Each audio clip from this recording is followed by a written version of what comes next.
Matt, how are you? Good morning, Nicholas. How are you today? Happy Friday, October 10, 2025, 11 a.m. My God, here we are. 11 a.m. Eastern. Yeah, Uh, you're dressed up today. Love it. Not in a great mood today, Nicholas. I'll be honest with you. All my favorite teams lost last night, so I'm still recovering from a disappointing night. Uh, Yeah, you know. but you sounds like you're in a great place. Is that your house? Is that it's a new background? Oh Never. yeah, yeah. I'm in the basement. Change the Oh, scenery for myself. Working oh, working in a different space. different space. You're not at the office, so at least you didn't have to go to the office today. No, you're right. You're right. So let's see the positive side of everything. Yes, I know. I got to spin everything to the positive today. Working hard to do that. You mentioned you went to homecoming last weekend. What was that about? Well, yeah, I mean, my daughter, my oldest daughter, was singing the anthem, national anthem, for the game. So it was my first time ever. I think going to a football game. So American football, yes. yeah, this is like was very, and then American football for like college and everything. So it was like even more interesting from that standpoint. Obviously, it's me. Here was high school. But yeah, it was a big learning for me. It was pretty interesting. I didn't know a lot of. It was culturally interesting. I loved it, and it was really fun. Well, it's a great atmosphere, right? It was a great atmosphere. It's. Yeah. But I will say they were out of pretzels, so I didn't even had the chance to have the traditional pretzels. It sounds like everyone had his own pretzels. So like, hey, it sounds like that's the thing to have. So I wanted to buy one, and by the time I get it, and say, oh, we just out. Oh, Oh, well, why don't you get started? yeah.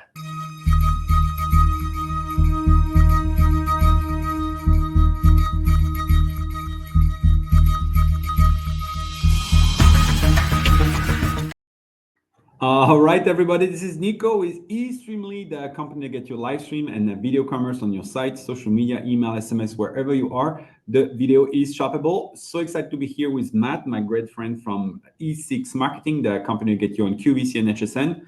And we have a pretty good docket of news today coming from all over the world. So before we go there, Matt, why don't you tell us what the show is about?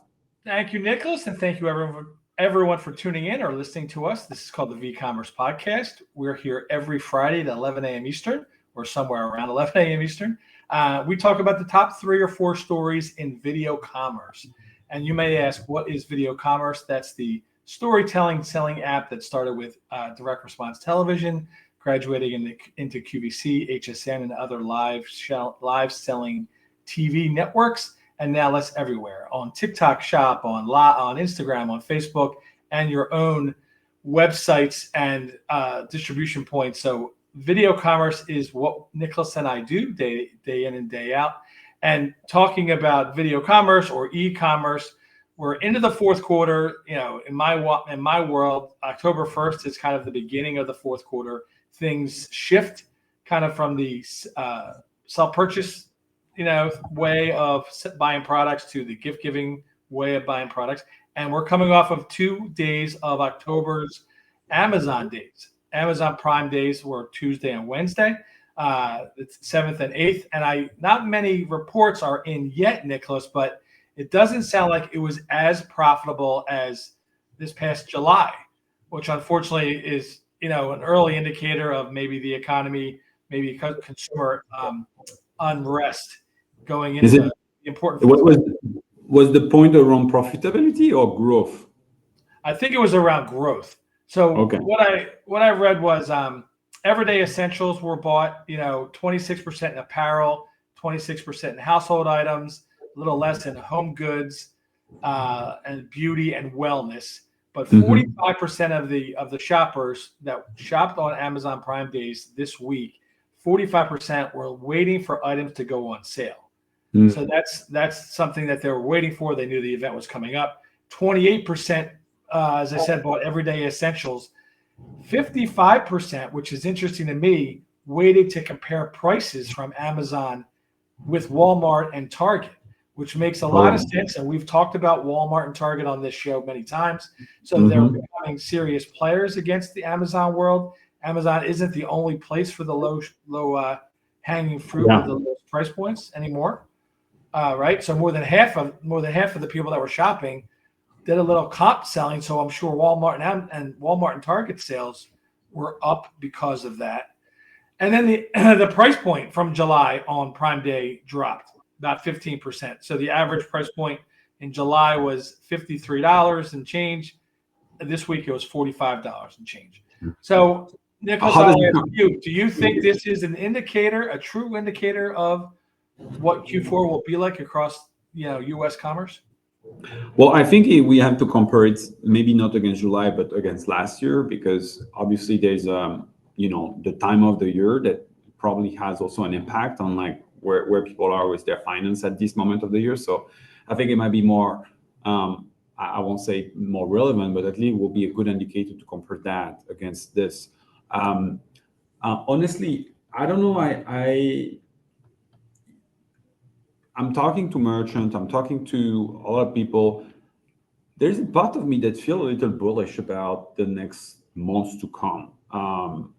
Yes, there's this narrative of like, hey, the economy and all that stuff is painful and everything. But on the other side, I don't know. I feel that people are trying, doing new things. They're excited about this, and I don't know. I'm on the bullish side, to be frank with you. Yes, I'm hearing, like everyone else, Jamie Davis, I think the CEO of Morgan Stanley, saying, hey, there's a high rents of recession and everything, and a lot of people are talking about this. But at the same time, I'm seeing like merchants who be starting to invest again, being excited about what's happening. And so I don't know. I have a mixed feeling, and I do think that I'm hoping that we're going to get to a strong year. That's kind of where I don't have like numbers or anything that can provide you, but I just feel bullish about what's happening. I listened to a report from a retailer this past week, basically saying they reacted to the tariffs in a very positive way, and they're sourcing from different parts of the world because of the tariffs. And so I think over those, when did the tariffs kick in? Like April, right? Well, really in April, yeah. So the springtime. I think big American companies have flexed and are savvy and are moving their distribution to different places, and it didn't lock them up as I feared the tariffs would going into this time of year. So I love how you were bullish. You're bullish on Q4. So am I. I think there's great excitement with holidays as always, and I think it's going to be. Unfortunately, the Prime Day was down, but once we don't know the final numbers, and then I'm curious to see Walmart and Target and what other major retailers did. I think to your point, right? There's really fierce competition with happening at Amazon, right? So Walmart is really trying to getting their thing together and are really aggressive on many fronts. I end up having, I used to be like a big Amazon customer, or at least the household was a big Amazon customer, and we still have a good customer, but I will say, a pretty significant volume of transaction have moved to Walmart. And they won us over. I mean, they won my wife over. Let's be honest. And so I'm not surprised that today people are comparing Amazon, because you remember like what we were talking with when Jay came on the pod. He said, well, if people want pricing, they go to TikTok. If people want convenience, they go to Amazon. Well, if Amazon become the place to convenience, having a Prime Day, event, whatever, and people like, okay, well, it's still Amazon. I mean, like, I think I was reading an article from a great friend from Shopee Freak saying that Amazon is still ratcheting up starting October 1st with their fees to warehouse the product. So at the end of the day, if all those fees are extracted from those merchants. Those merchants, they have to survive. Neil Tua, who I got a chance to have on the podcast, was writing a post last week saying, if you actually want to make money on Amazon and being able to invest with all the fee and everything, if you buy something $10, you need to sell it at 40 to just be able to have a 30% margin on top of what all the fee that Amazon is taking. So if you think of it, those fees add up, and merchants are trying to do a lot of things, and so maybe Amazon is no longer like the price where everything is so cheap anymore.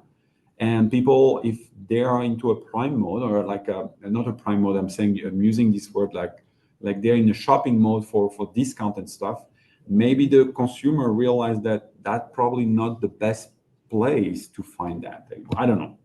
Yeah, I love competition. Obviously, I don't like any one company dominating the way Amazon has dominated over the years. And they've had their issues this year, a lot of issues, transactional situations, their own direct to consumer kind of thing, getting the product to the consumers. That's been kind of a negative storyline over the last year because they're so massive. So if big, Walmart and Target aren't exactly the small fries. They're huge companies. But I like that if they're chipping away at Amazon's dominance, if the consumers are becoming more and more savvy and price comparing, and Amazon isn't the lowest price out there on the market, then that's if that's what the consumer is looking for, then that's a good thing. So let's try to come back in a couple of weeks when we have the data consolidated of those three players, and let's compare that against last year and say, hey, were there like an up move or like a down move? Then that will be a good indicator, I think. Agreed. So, but on the other side, I will say the Prime Day was awesome from a video commerce perspective, because I'm pretty sure everyone has seen, if you have Prime TV, when you light up the Prime, the first thing you were seeing on the Prime TV was a creator doing a live show. And I love that personally, because putting that highlighting, we've been talking about the creator economy. I look at this live, and he was like not a celebrity, he was a real creator, one of those creator that is on Amazon Live on a regular basis. So obviously, she had their things together, their setup was great and everything. Her husband was the one recording on the back, and they were talking to each other, and he was saying hi from time to time. I thought that was really cool. Like, it was a real, a real genuine.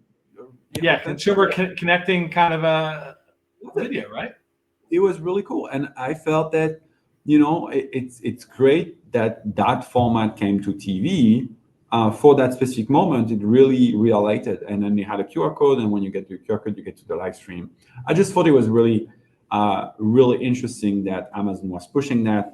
You and I, we've talked about this. They've pushed that on their thank you for order confirmation plays. They really have been pushing live shopping into different places, and that's and they haven't figured it out. I mean, they've been doing it now for a few years, and I haven't seen a lot of great results. As you could argue, did they really not have figured it out? I don't know. Maybe they just don't report on it, but maybe they're, I don't know. Like, merchants that are doing it are pretty excited about it. So So I don't know. Like, it might not be so bad or anything. So anyway. They don't report the numbers, so that's why we say we don't figure it out. But maybe they did, and that's why they're positioning the live shopping into different places. That is not the places that we would think about. Right. Anyway, second story. I think let's move on to that. I wanted to bring on a more international story. I don't know if you saw that, but it's an interesting what's happening in India. I saw this article. I came across this article on the Indian Express, and what this article is about was about YouTube. That is actually, I'm going to put it on stage on the floor here. YouTube are expanding their AI shopping tool to India to boost creator-led commerce. And what YouTube is going to do is, like, they will enable creator to automatically find and tag automatically product on the video. So what we call here at Extremely merchandising. So with affiliate links. And so you've got a video, the AI will detect the product on it. We'll just put the affiliate link shopping on it of the creator. And so I thought that was interesting because another opportunity for creator to earn and generate revenue. But it's also showing that YouTube is taking seriously the commerce element also, and trying to step up and trying to figure out a way to compete more and more with the TikTok of the world. So yeah, just another sign of video commerce progression in the world. What do you think? And another sign of how serious India is taking video commerce. Yeah, it's becoming a bigger and bigger player in a very, very, very large country of India. So that's a good thing with video commerce. It's a good thing that the storytelling is translating across the globe, all that kind of thing. And your story indicates that it's a healthy addition of AI to help the creators, build revenue for themselves. So that's all very positive. The other story I wanted to bring up is related to something a little different. Is a paper that I found. It's not a new paper. It's more like a older paper. It's from August, but it's a paper that is written that's been published at the Cornell University. And so what the paper is about EchoAid, announcing live stream shopping accessibility for the DHH community. So the DHH community, for the one that, like me, unfortunately, didn't know what that acronym stands for, is the deaf and hard of hearing community. And so what they're doing is basically they're creating different models. They've used different models, different technology to create advanced speech to text conversion. Right, so like on the fly, because the problem with live streaming is like it goes so fast, right? So it will translate right away, and then a serial of visual representation technologies to help to understand what the context is about, and they're using large language model to simplify the context of information flow in the sales environment, and making the ability for the viewers to actually, that is in part of that community, the deaf and hard of hearing, to participate, get excited, but also enable them to get to the next step and transact. And so they can be really part of the live shopping experience, as opposed to be just like not understanding what was happening. I think it's pretty cool. I think it's pretty cool that there's two things that I'm excited about with this paper. The number one thing is like, well, here we are, like Cornell University, a paper specifically about live stream shopping, and what we can look at, I don't think there are so many. So I think that's pretty interesting. And then the other thing that I find is pretty cool is like they are looking at a very interesting problem. So yeah, there's like 4 papers total that have been published between 2022 and 2025 by Cornell University on live stream e-commerce. So yeah, just super interesting dynamic there. Yeah, I mean, coming out of an Ivy League school, obviously it gets a lot of credibility because of smart people are putting these things together. Blind and deaf people, I would say, obviously it's a very small faction of live commerce consumers, but there's a blog I follow through QVC, and there's a blind woman that always comments on what's happening on air at QVC, and she highlights brands. She says who she likes and who she doesn't like as far as talent goes and hosts and things. She's very engaged. But the other thing we need to think about, like you and I, we were listening to a podcast that was saying like, well, China is on the path to get $1 trillion through live streaming next year, right? $1 trillion market. So, that even if it's a 2% of the viewership that is on that, out 2% of the $1 trillion market, it's a big market opportunity. In the US, it's not. It's relatively small, but it's going to go there. And so I think it's interesting to look at it this way. Well, it's for everyone. It's meant to be for everyone, so that it's all inclusive. So I mean, there's nothing wrong with it. I'm just pointing out that it's got to be a small percentage, and maybe because of that enhancement, because of that technology that came out of Cornell, it'll become a larger percentage of their consumer base, the live commerce consumer base. would be from deaf people, which is amazing, which would be amazing, obviously, right? Yeah. Before we go, I was kind of struck by an article I read this morning, and I kind of wanted to challenge you a little bit. It was from Rolling Stone magazine, and they posted their top 20 most influential creators for 2025. And I went down this list of 20 creators, and I honestly only knew 3. And I only knew 3. Yeah. I mean, you just posted this if you're watching on LinkedIn. 3 of these people I knew. I didn't know the other ones. So I started looking them up and like, why are these people famous? Why are they the most influential creators in the US? What's their deal? So like one guy is a former athlete. One guy is kind of a rapper singer. One guy is a comedian. A woman is an athlete. So they're coming from traditional kind of places where they, I guess, had started a platform, but now they're influential creators. So from your end, Nicholas, like these people, I'm assuming in some way are associated with commerce, associated with companies.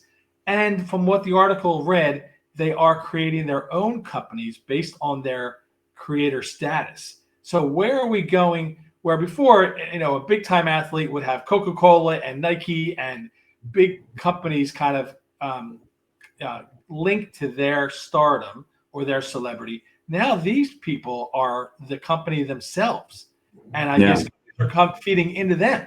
So just what's your thoughts on the whole creator economy at the highest level, like this list of highest level creators? Where are we going through? I think it's the evolution of the media business altogether, right? I think it's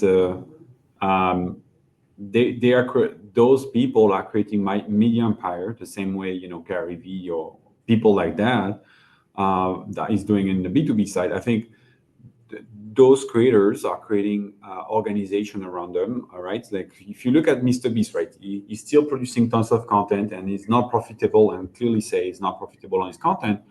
But his content and his following base allow him to sell the chocolates, allow him to sell all those different ancillary products that he's building, creating, and that's how he's making money. And I think it's interesting to see that, right? It's they're creating like brand persona, and those brands are going to go a long way, and they're going to be a lot of transaction, and I think it's good because in a way it also showcased that in with the creator economy, anyone can start, and if you really create good content and you're really diligent about it, and you know how to talk to your audience, and you're engaged in the culture, and you're working with the right platform and the right partners, you can become a celebrity, and you don't have to have your parents that know the producer, or like how it used to be like to be a celebrity before, right? A few weeks ago, we had Laura on this pod, and we were talking about Dancing with the Stars and Saturday Night Live, how their celebrity is now internet celebrities, like these people. So now those celebrities are crossing over from the internet to traditional media with Saturday Night Live and Dancing with the Stars. So there's an intersection of that going on. I find it amazing, like that you can't have a goal to be on the top 20 most influential creators. No kid want to grow up that way. I guess kids want to grow up to be famous. Kids want to grow up to be an athlete or a scientist or something, and having this. I think you're part of it is a bonus. I think you're mistaking us. I think kids want to be the best creator. They want to be Mr. Beast. They want to, they want to be YouTubers, and they want to be like streamers and stuff. I think they aspire to be on that 20 list. Honestly. Yeah. So like I said, I didn't dive into all 20 of these people, but the 4 that I did had a background to kind of catapult them into a creator status. To your point, like Mr. Beast, I don't know what he did before he was TikTok famous. He's a YouTube famous, right? And then YouTube famous, right? Yeah. All he did was posting content, because he come from like doesn't come from like a a background that will have put him on that path. He just created content at the right time with the right audience and built his audience one by one after one after the other, and got it there. Yeah. Alex Cooper, she's 10th on this list. She's got one of the most viewed or listened to podcasts in the country. So like I understand it, but I really like to take a dive into each one of these people and like find out like where they are on the commerce side of things. What are they doing as their own companies? This is 2025. This is what's happening. Yeah, love that. All right, well, Matt, it was a great episode again. Any plan for the weekend or? No. I'm just going to drown in my sorrows of my team's unsuccess this week. The worst part of it is the Philadelphia Eagles now, because they played last night, they don't play on Sunday. So I've got to wait. We all have to wait 10 days before they play again. So I'll watch games that I don't really care about this weekend, but of course, always looking forward to the weather's changing and the leaves are changing and the fall, Halloween's almost here. So it's a great time it is almost here. All right, well, listeners, thank you for being here. We just published a podcast on Tuesday as well, so please check it out. It's with Luna, who is from a Circe Boutique. Really interesting podcast about an individual that made their way to live shopping and started from live shopping, actually, in fact, and have this amazing business, 14 people, family, great stories, just live shopping. A fantastic business, multi-million-dollar business there. Thanks to everyone for being here. We are here every Friday on LinkedIn as well as on Facebook. And then we're reposting on YouTube. And you can also find us on the Live E-commerce podcast, on any other player there. Thanks, everyone. Matt, we'll see you again soon. Have a great weekend, everyone.